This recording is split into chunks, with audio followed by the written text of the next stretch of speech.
Shalom, hari ini kita akan renungkan kitab Nehemia pasal 13, teksnya ayat 15 sampai 31.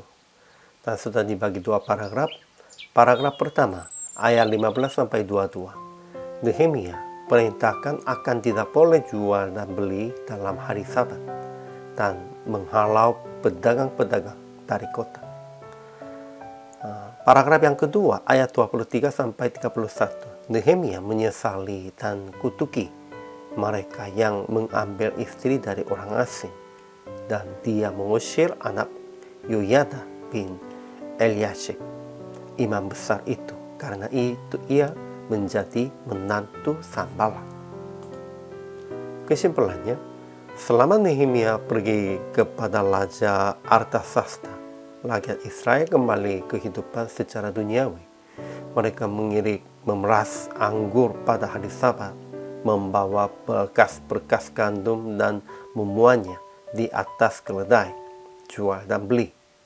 Jadi Nehemia menyesali pemuka-pemuka orang Yehuda, dan dia perintahkan akan tidak boleh jual dan beli dalam hari Sabat, dan menghalau pedagang-pedagang dari kota. Kemudian Nehemia ketemu lagi persoalan yang beristri orang asing. Dia bertemu beberapa orang Yahudi memperistri perempuan-perempuan Asdod, perempuan-perempuan Amon, atau perempuan-perempuan Moab. Dan sebagian dari anak-anak mereka berbicara bahasa Asdod atau bahasa bangsa lain itu, dan tidak tahu berbicara bahasa Yahudi. Karena hal itu dia menyesali dan kutuki mereka. Juga beberapa orang di antara mereka memukuli dan mencabut rambutnya. Dan Nehemia mengusir anak Yoyada bin Eliashib, imam besar itu, karena ia menjadi menantu Sanballat, orang Horni. Nehemia tahirkan mereka dari segala sesuatu yang asing, dan dia tetapkan tugas-tugas untuk para imam dan orang-orang Lewi masing-masing dalam bidang pekerjaannya. Ajaran tentang Allah akan mendengar doa kami, dan ia sendiri akan ingat semua perbuatan kami yang baik dan yang buruk. Nehemia sudah memohon ingat Tuhan tentang perbuatannya begitu. Pasti Tuhan ingat, dan Tuhan pasti akan ingat dan mendengar doa kita dan perbuatan kita. Ajaran tentang manusia. Pertama, orang Israel mengiring memeras anggur pada hari Sabat, membawa berkas-berkas gandum dan memuatnya di atas keledai, jual dan beli.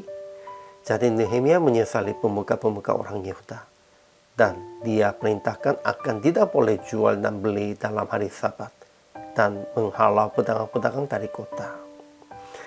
Ya, orang Israel orang Yahudi sudah janji kepada Tuhan akan menepati hukum Tauratnya, dan tentang itu mereka hari Sabatnya harus menepati juga. Namun tidak begitu. Kedua, beberapa orang Yahudi memperistri perempuan-perempuan Asdod, perempuan-perempuan Amon, atau perempuan-perempuan Moab, dan sebagian dari anak-anak mereka berbicara bahasa Asdod atau bahasa bangsa lain, dan tidak tahu berbicara bahasa Yahudi. Karena hal itu Nehemia menyesali dan kutuki mereka. Juga beberapa orang di antara mereka memukuli dan mencabut rambutnya. Dan Nehemia mengusir anak Yoyada bin Eliashib, imam besar itu. Karena itu ia menjadi menantu Sanballat, orang Horni. Sebenarnya itulah sudah mereka janji dan sudah mengusirnya istri dari perempuan-perempuan orang asingnya. Namun lagi sudah terjadi hal itu, mereka begitu cepat kembali ke kehidupan secara duniawinya. Ketika Nehemia tahirkan mereka dari segala sesuatu yang asing, dan dia tetapkan tugas-tugas untuk para imam dan orang-orang Lewi masing-masing dalam bidang pekerjaannya. Sekalipun begitu, Nehemia ingin mengembalikan segala sesuatu sesuai dengan hukum Tauratnya.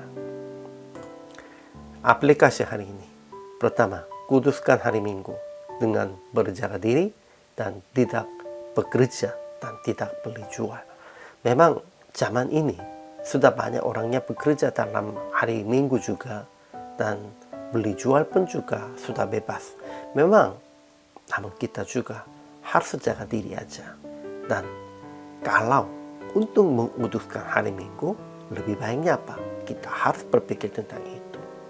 Kedua, jaga kesucian dengan berkeluarga dengan saudara-saudara seiman. Saudara-saudari seiman pun ada banyak. Kenapa kita lebih baiknya atau lebih sukainya mencari istri atau suami di luar saudara-saudari seimannya? Harus jaga kesucian dengan berkeluarga. Ketiga, menjadi pemimpin yang baik dengan ajaran dan didikan yang jelas, yang berdasarkan firman. Sekalipun jemaat tidak suka itu, kita harus jelaskan dan harus mengajarkan berdasarkan firman. Jadi PR praktik hari ini mengajar dan mendidik jemaat supaya jaga kesucian pribadi dan menguduskan hari Minggu juga. Melalui ini kita akan jelaskan identitas sebagai anak Allah, sebagai jemaat Allah. Hari ini juga selama melayani, Tuhan Yesus memberkati.